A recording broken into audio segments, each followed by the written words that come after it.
I think the key to it is that my work, any new work, has always referred or evolved from previous work. And I said often to students, you know, art begets art, and if you follow a direction and stick with it, it'll become a source. Your early work will become a source of ideas, and you know, you continually draw on those. Well, Scott Laurie visited the house for the first time and to meet me and see a lot of the art, and there was a very small study I'd had on the wall that I'd done in 1990. And he really got excited about this work, and it was the only really earlier work that I had up on the wall. All the rest was sort of quite recent.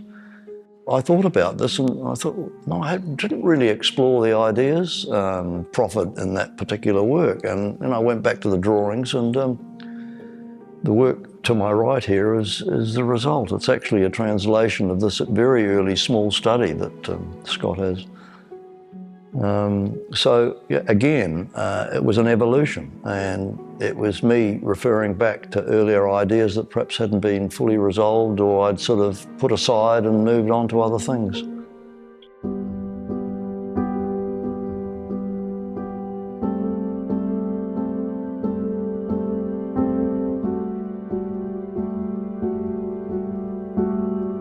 A lot of people have commented about almost like an architectural nature of my work, and that really pleases me because, again, going back to the Bauhaus principles, no real division between all the arts, fine art or applied art or you know, high art or architecture.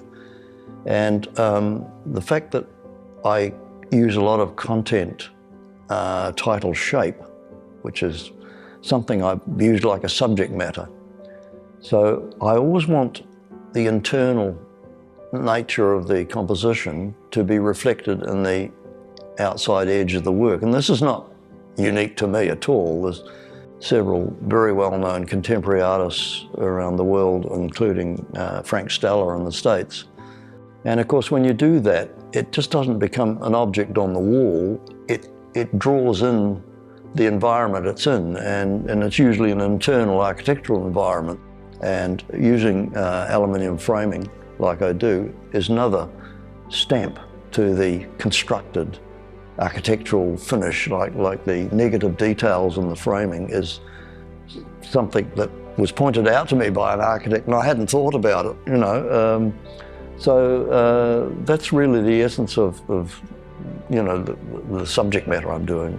The shape is content, and its structure.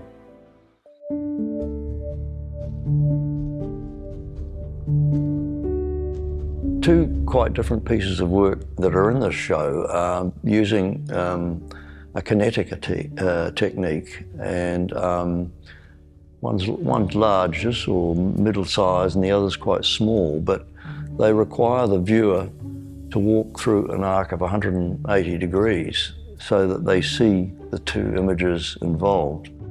You get three images in one work. The artist who came up with this idea was an Israeli artist who was really extremely famous in Europe.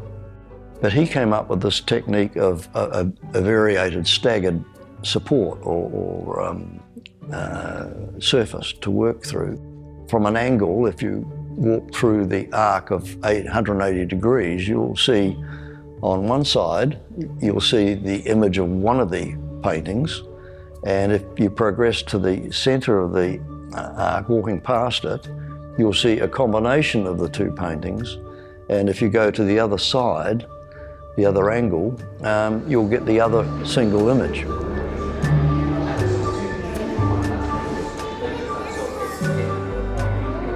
Usually when you get into working on a series, one piece flows from the other, and it just seems such a natural process, and you go on to the next idea or the next composition, and it's a development on what's gone before.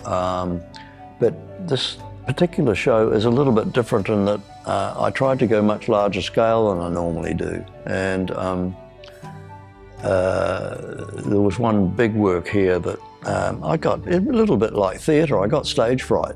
I made a quite complex, large support or stretcher and stretched the canvas onto it and primed it so it was all ready to go. And I was making excuses not to start. So I suppose that, and I've never really had that much before, but it's probably got something to do with my age as well, because I'm getting to the point now where anything over 2 metres high and 1.5 wide is getting actually physically too big for me to handle. And I've always painted on a flat surface, you know, on trestles. I don't paint vertically, so even reaching into the centre of the canvas was a struggle. And one had to end up putting it vertically against the wall to finish it, you know.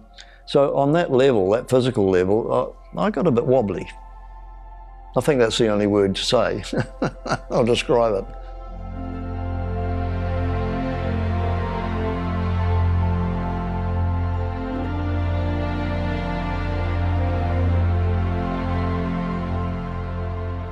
I think abstraction has a history and a connection to earlier religious art that attempts to create a touchstone in the object that lifts your mind above the ordinary.